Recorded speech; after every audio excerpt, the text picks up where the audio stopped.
माता वैष्णो देवी दे चरणे च मत्था टेकना। जय माता दी।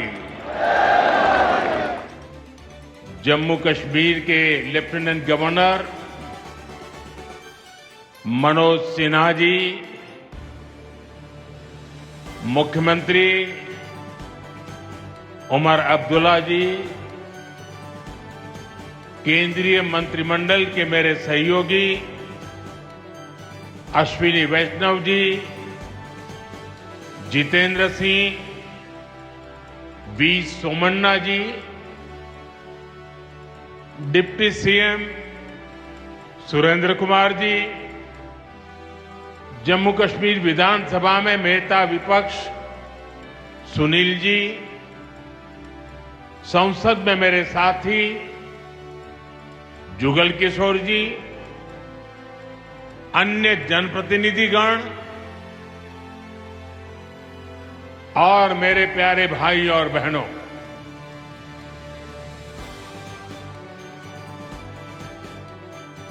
वीर जोरावर सिंह जी की ये भूमि है। मैं इस धरती को प्रणाम करता हूं। साथियों, आज का ये कार्यक्रम भारत की एकता और भारत की इच्छा शक्ति का विराट उत्सव है।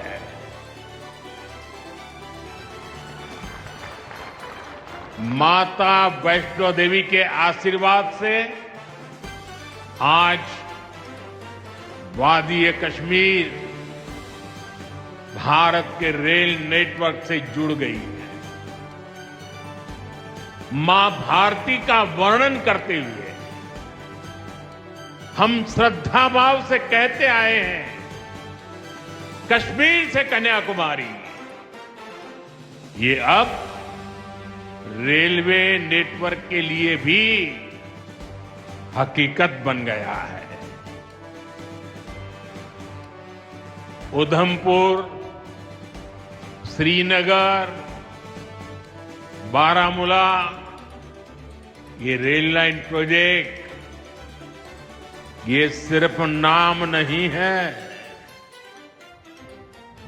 ये जम्मू कश्मीर के नए सामर्थ्य की पहचान है। भारत के नए सामर्थ्य का जयघोष है। थोड़ी देर पहले मुझे चिनाब ब्रिज और अंजी ब्रिज का लोकार्पण करने का अवसर मिला है। आज ही 2 नई वंदे भारत ट्रेनें जम्मू कश्मीर को मिली है। यहां जम्मू में नए मेडिकल कॉलेज का शिलान्यास हुआ है। 46,000 करोड़ रुपए के प्रोजेक्ट जम्मू और कश्मीर के विकास को नई गति देंगे। मैं आप सभी लोगों को विकास के नए दौर के लिए बहुत बहुत बधाई देता हूं। साथियों, जम्मू कश्मीर की अनेक पीढ़ियां रेल कनेक्टिविटी का सपना देखते देखते गुजर गई। मैं कल सीएम उमर अब्दुल्ला जी का एक बयान देख रहा था और अभी भाषण में भी बताया।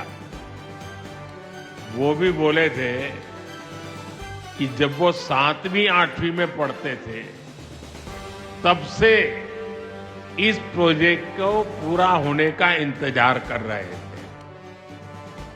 आज जम्मू कश्मीर के लाखों लोगों का सपना पूरा हुआ है। और ये भी हकीकत है, जितने अच्छे काम है ना वो मेरे लिए ही बाकी रहे हैं। साथियों, ये हमारी सरकार का सौभाग्य है कि इस प्रोजेक्ट ने हमारे कार्यकाल में गति पकड़ी और हमने इसे पूरा करके दिखाया।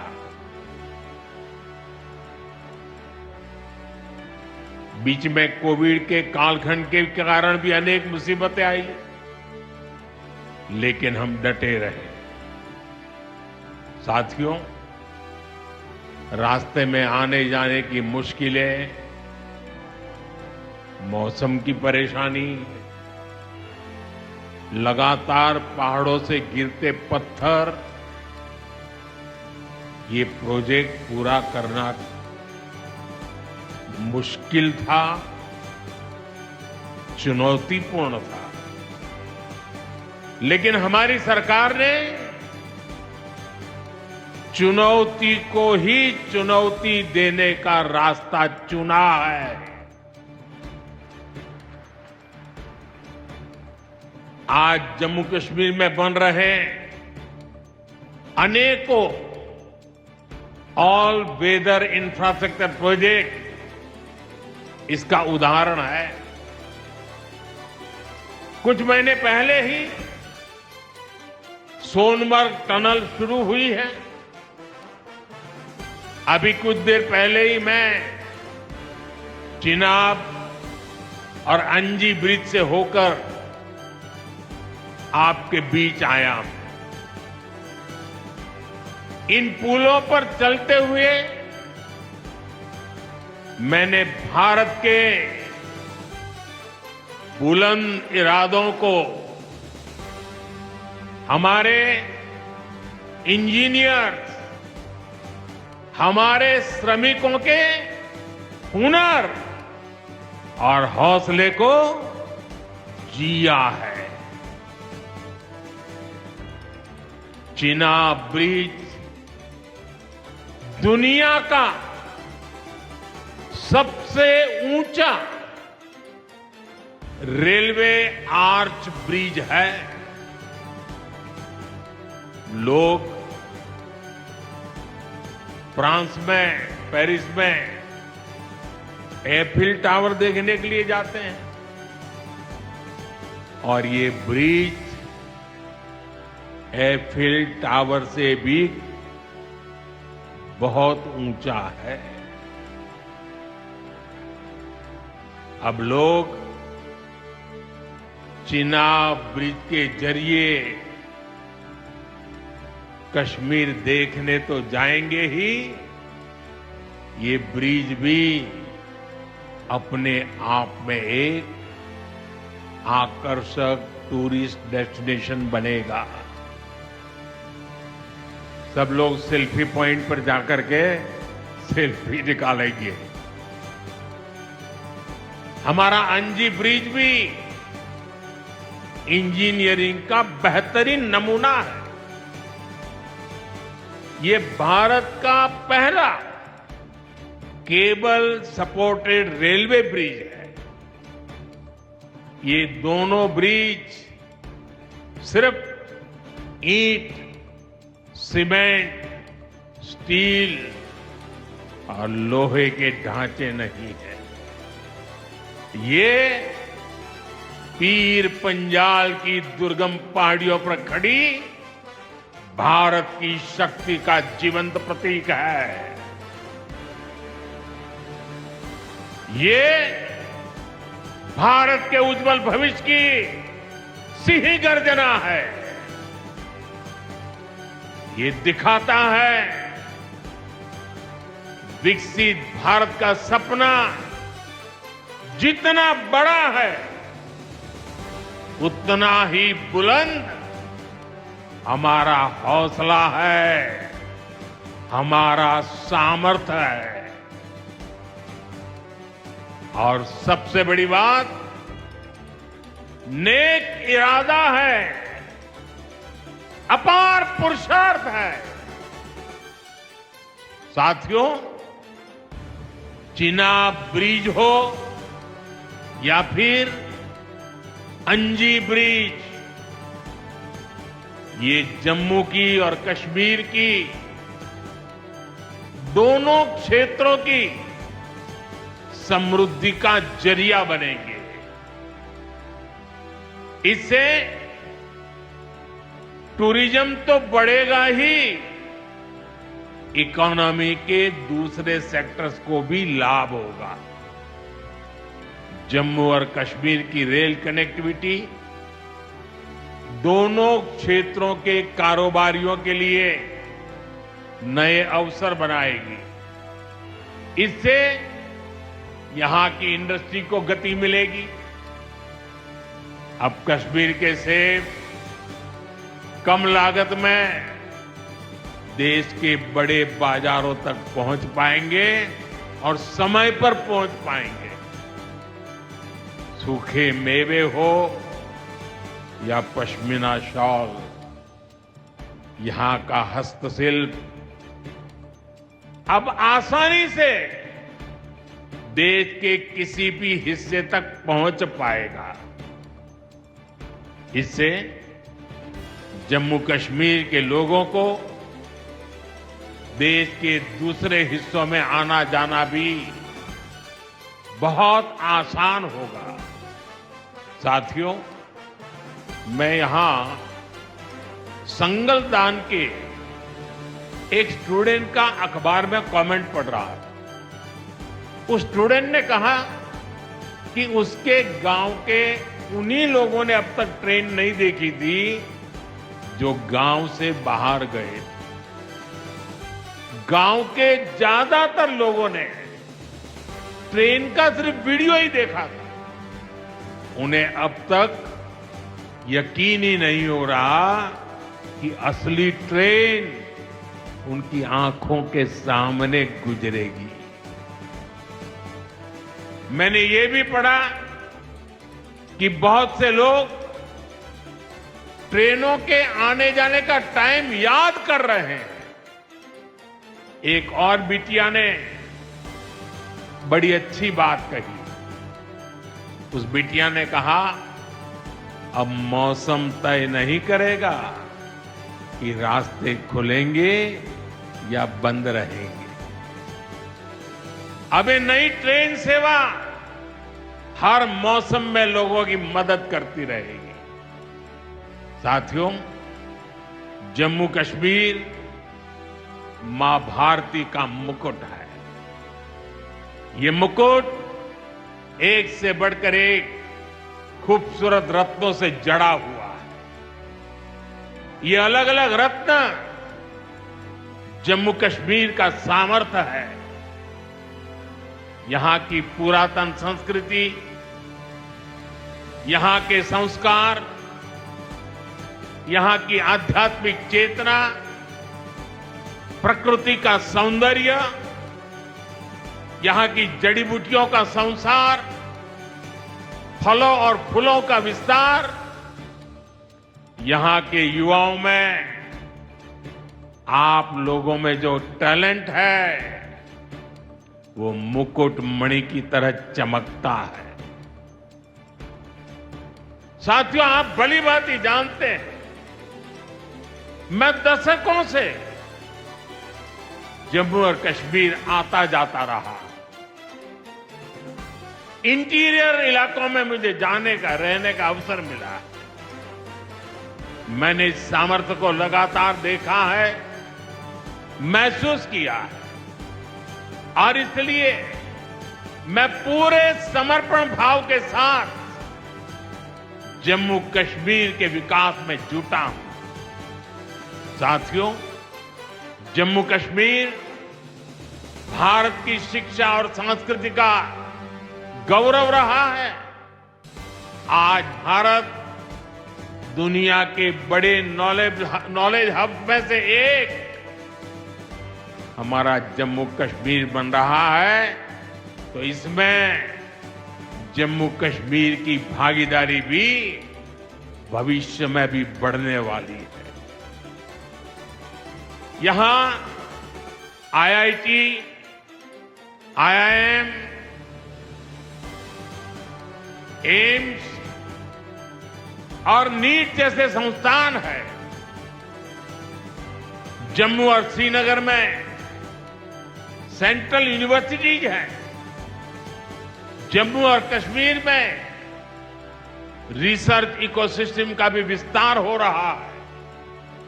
साथियों, यहां पढ़ाई के साथ साथ दवाई के लिए भी अभूतपूर्व काम हो रहा है।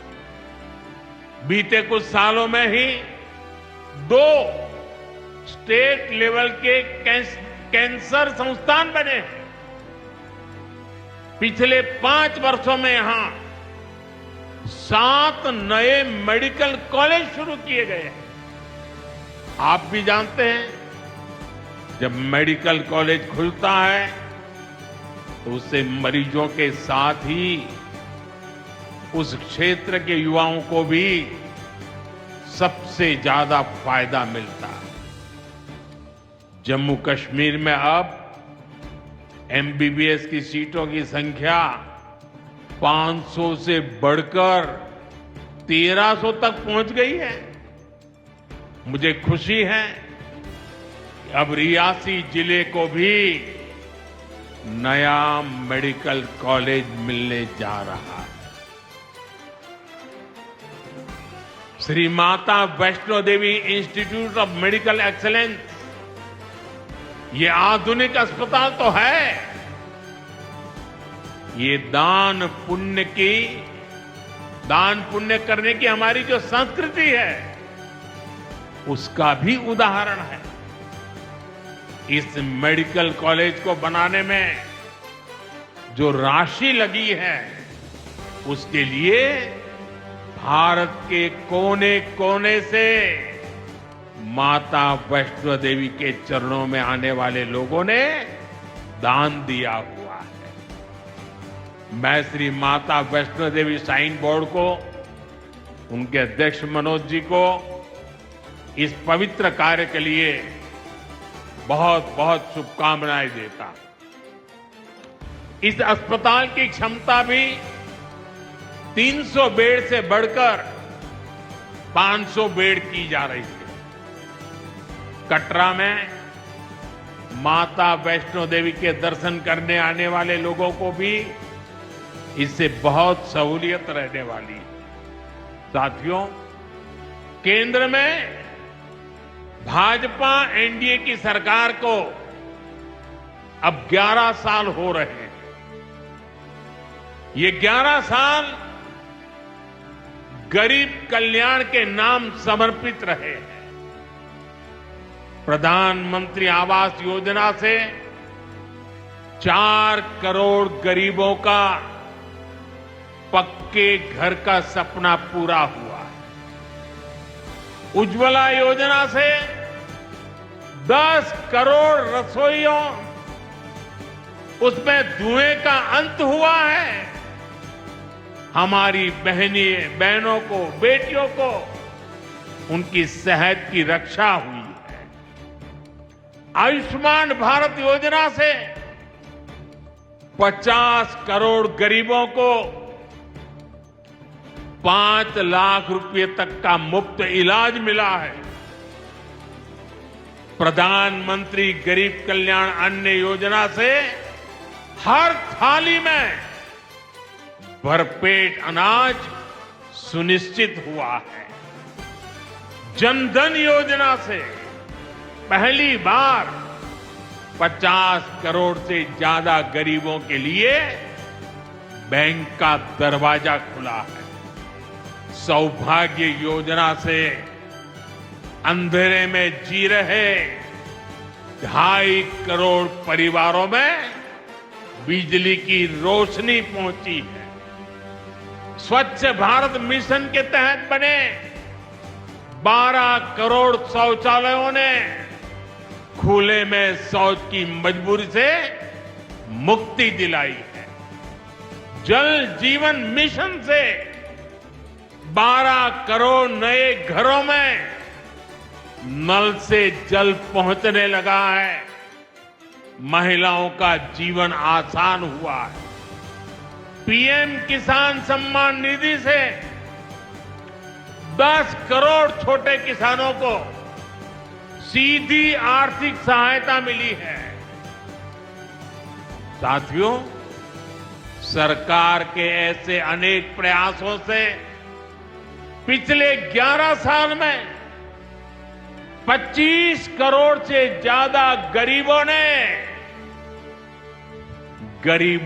गरीबी को, हमारे ही गरीब भाई बहनों ने गरीबी के खिलाफ जंग लड़ा और 25 करोड़ गरीब गरीबी को परास्त कर करके, विजयी होकर के गरीबी से बाहर निकले हैं। अब वो नए मध्यम वर्ग का हिस्सा बने हैं। जो लोग अपने आप को समाज व्यवस्था के एक्सपर्ट मानते हैं, बड़े खेरखा मानते हैं, जो लोग अगड़े पिछड़े की राजनीति में डूबे रहते हैं, जो लोग दलितों के नाम पर राजनीतिक रोटियां सेकते रहे हैं, जरा जिन योजनाओं का मैंने सिर्फ उल्लेख किया है उसकी तरफ नजर कर लीजिए। कौन लोग हैं जिनको ये सुविधाएं मिली हैं? वो कौन लोग हैं जो आजादी के 7 दशक तक इन प्राथमिक सुविधाओं से वंचित रहे थे? ये मेरे दलित भाई बहन है, ये मेरे आदिवासी भाई बहन है, ये मेरे पिछड़े भाई बहन है, ये पहाड़ों पर गुजारा करने वाले, ये जंगलों में बसने वाले, झुग्गी झोपड़ी में जिंदगी पूरी करने वाले, ये वो परिवार है जिनके लिए मोदी ने अपने 11 साल खपा दिए।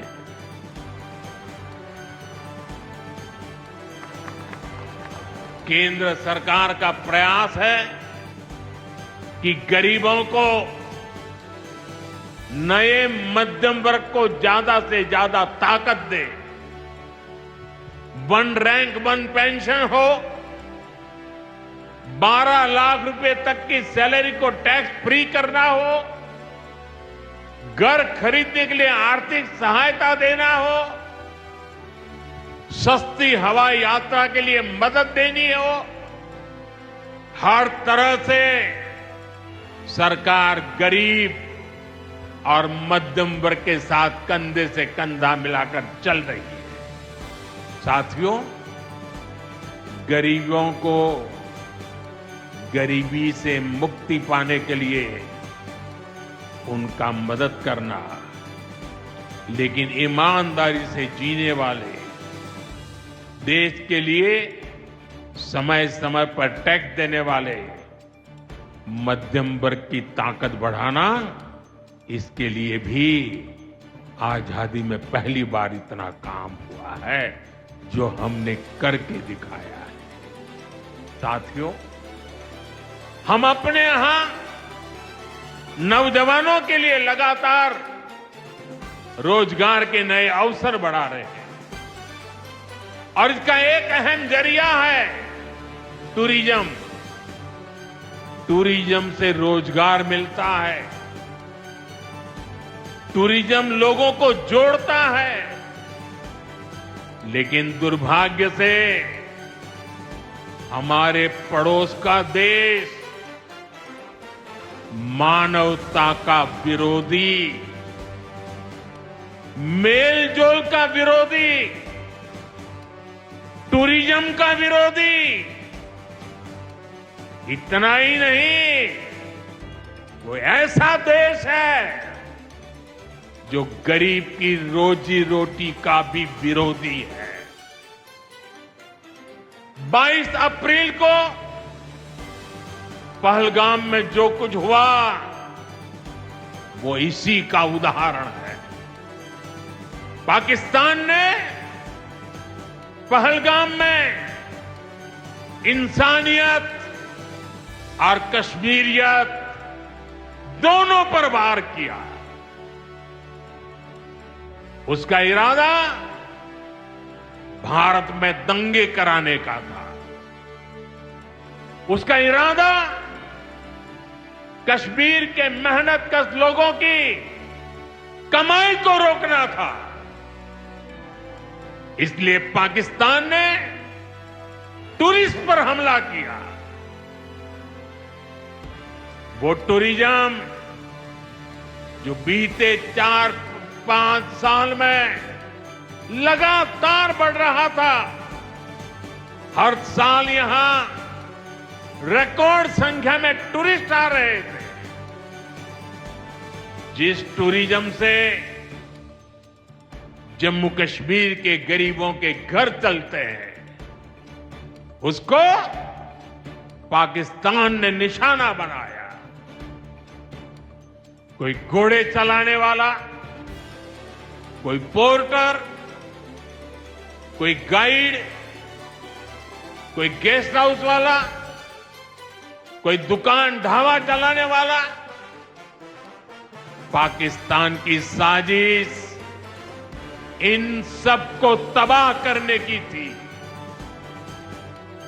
आतंकियों को चुनौती देने वाला नौजवान आदिल, वो भी तो वहां मेहनत मजदूरी करने गया था, लेकिन अपने परिवार की देखरेख कर सके इसलिए मेहनत कर रहा था। आतंकियों ने उस आदिल को भी मार दिया। साथियों, पाकिस्तान की साजिश के खिलाफ जिस प्रकार जम्मू कश्मीर के लोग उठ खड़े हुए हैं, जम्मू कश्मीर के अवाम ने इस बार जो ताकत दिखाई है, ये सिर्फ पाकिस्तान नहीं, दुनिया भर की आतंकवादी मानसिकता को जम्मू कश्मीर के लोगों ने कड़ा संदेश दिया है। जम्मू कश्मीर का नौजवान अब आतंकवाद को मुंह तोड़ जवाब देने का मन बना चुका है। ये वो आतंकवाद है जिसने घाटी में स्कूल जलाए,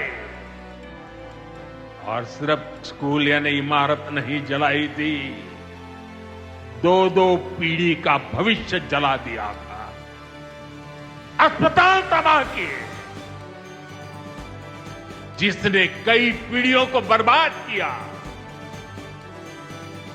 यहां जनता अपनी पसंद के नुमाइंदे चुन सके, यहां चुनाव हो सके, ये भी आतंकवाद के चलते बड़ी चुनौती बन गया था। साथियों, बरसों तक आतंक सहने के बाद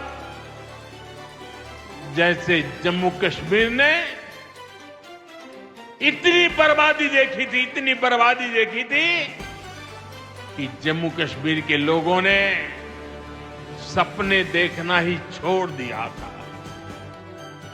आतंकवाद को ही अपना भाग्य मान लिया था। जम्मू कश्मीर को इस स्थिति से निकालना जरूरी था, और हमने ये करके दिखाया है। आज जम्मू कश्मीर का नौजवान नए सपने भी देख रहा है और उन्हें पूरे भी कर रहा है। अब कश्मीर का नौजवान बाजारों को, शॉपिंग मॉल्स को, सिनेमा हॉल को गुलजार देख करके खुश है। यहां के लोग जम्मू कश्मीर को फिर से फिल्मों की शूटिंग का प्रमुख केंद्र बनते देखना चाहते हैं। इस क्षेत्र को स्पोर्ट्स का हब बनते देखना चाहते हैं। यही भाव हमने अभी माता खीर भवानी के मेले में भी देखा है। जिस तरह हजारों लोग माता के दर पर पहुंचे, वो नए जम्मू कश्मीर की तस्वीर दिखाता है। अब 3 तारीख से अमरनाथ यात्रा भी शुरू होने वाली है। ईद की उमंग भी हम चारों तरफ देख रहे हैं। विकास का जो वातावरण जम्मू कश्मीर में बना था, वो पहलगाम के हमले से डिगने वाला नहीं है। जम्मू कश्मीर के आप सभी लोगों को और आप सबसे नरेंद्र मोदी का वायदा है। मैं यहां विकास को रुकने नहीं दूंगा। यहां के नौजवानों को सपने पूरा करने से कोई भी बाधा अगर रुकावट बनती है, तो उस बाधा को पहले मोदी का सामना करना पड़ेगा। साथियों, आज 6 जून है। याद कीजिए, 1 महीने पहले, ठीक 1 महीने पहले 6 मई की वो रात पाकिस्तान के आतंकियों पर कयामत बरसी थी।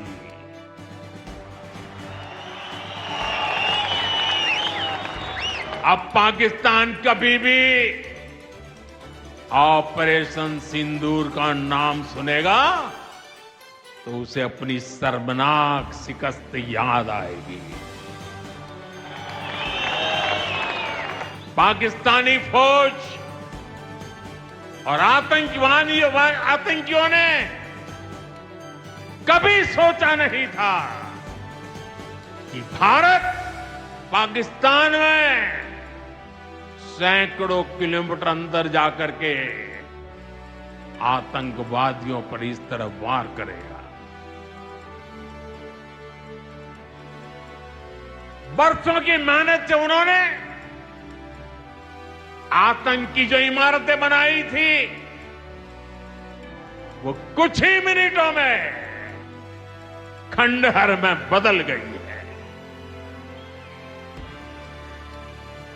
और ये देख पाकिस्तान पूरी तरह बौखला गया और उसने अपना गुस्सा जम्मू के, पूंछ के दूसरे जिलों के लोगों के पर भी निकाला।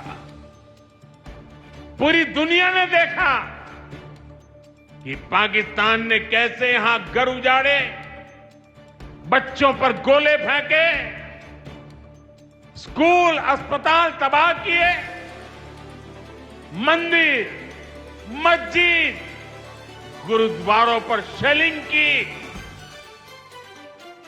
आपने जिस तरह पाकिस्तान के हमलों का मुकाबला किया, वह हर देशवासी ने देखा। इसलिए अपने परिवारजनों ने उनके साथ हर देशवासी पूरी शक्ति से खड़ा है। साथियों, जिन लोगों की क्रॉस बॉर्डर फायरिंग में मृत्यु हुई है, उनके परिवार के सदस्य को कुछ दिन पहले ही नियुक्ति पत्र सौंपे गए। शेलिंग से प्रभावित 2000 से ज्यादा परिवारों की तकलीफ भी हमारी अपनी तकलीफ है। इन परिवारों को शेलिंग के बाद अपने घर की मरम्मत के लिए आर्थिक मदद दी गई थी। अब केंद्र सरकार ने ये तय किया है कि इस मदद को और बढ़ाया जाए। आज के इस कार्यक्रम में मैं इसकी भी जानकारी आपको देना चाहता हूं। साथियों, जिन घरों में बहुत ज्यादा नुकसान हुआ है उन्हें अब 2 लाख रुपए और जो घर आंशिक रूप से क्षतिग्रस्त हुए उन्हें 1 लाख रुपए की सहायता अलग से दी जाएगी, अतिरिक्त दी जाएगी। यानी अब उन्हें पहली बार की मदद के बाद ये एक्स्ट्रा धनराशि मिलेगी। साथियों, हमारी सरकार बॉर्डर किनारे बसे लोगों को देश का प्रथम प्रहरी मानती है। बीते दशक में सरकार ने बॉर्डर के जिलों में विकास और सुरक्षा के लिए अभूतपूर्व काम किया। इस दौरान करीब 10,000 नए बंकर्स बनाए गए। इन बंकरों ने ऑपरेशन सिंदूर के बाद बने हालात में लोगों का जीवन बचाने में बड़ी मदद की है। मुझे बताते हुए खुशी है कि जम्मू और कश्मीर डिवीजन के लिए 2 बॉर्डर बटालियन बनाई गई है। 2 वुमेन बटालियन बनाने का भी काम पूरा कर लिया गया है। साथियों, हमारा जो इंटरनेशनल बॉर्डर है उसके पास जो बहुत दुर्गम इलाके हैं वहां भी सैकड़ों करोड़ रुपया खर्च करके नया इंफ्रा बनाया जा रहा है। कठुआ से जम्मू हाईवे को 6 लेन का एक्सप्रेसवे बनाया जा रहा है। अखनूर से पुंछ हाईवे का भी चौड़ीकरण किया जा रहा है। वाइब्रेंट विलेज प्रोग्राम के तहत भी बॉर्डर के गांवों में विकास के काम को और गति दी जा रही है। जम्मू कश्मीर के 400 ऐसे गांव जहां ऑल वेदर कनेक्टिविटी नहीं थी, उन्हें 1800 किलोमीटर की नई सड़कें बिछाकर जोड़ा जा रहा है। इस पर भी सरकार 4,200 करोड़ रुपए से ज्यादा खर्च करने जा रही है।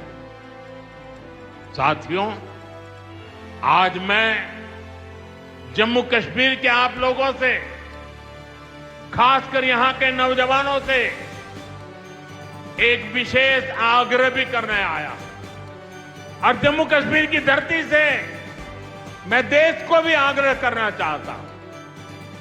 आपने देखा है कि कैसे ऑपरेशन सिंदूर ने आत्मनिर्भर भारत की ताकत दिखाई है।